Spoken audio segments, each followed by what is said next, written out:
на двама души, които за него значат повече от всичко на този свят.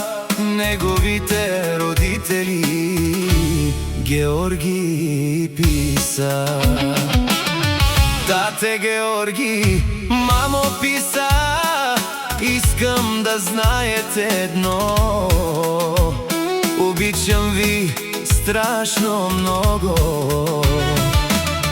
Вие сте хората, които винаги са били до мен, които са ме подкрепяли, пазили и са ми показвали правилния път. Знам колко много сте се трудили и колко много сте дали от себе си, за да може на мен да ми е добре. Няма думи, с които да ви се отблагодаря за всичко, което сте направили за мен, за всяка ваша жертва, за всяка трудност, която сте преодолели, и за всеки момент, в който сте били до мен. Вашата любов е моята сила, а вашето присъствие е най-големият подарък в живота ми.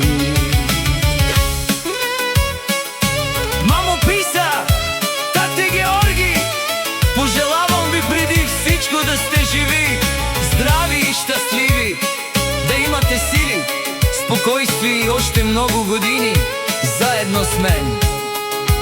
Искам винаги да сте до мен, защото каквото и да стане в живота, за мен вие винаги ще бъдете най-важните хора.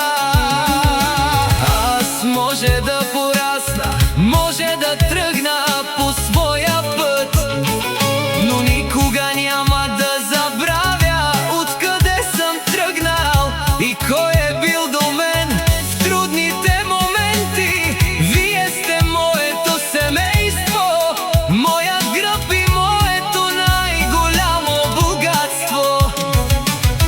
Тате Георги, мамо писа, Слави ви обича от цялото си сърце.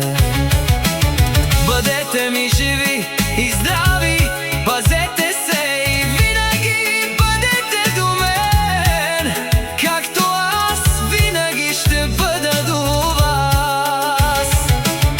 Един син може да има много хора около себе си, но няма нищо по-силно от майка и баща, които стоят зад него. Обичам ви, мамо и тате!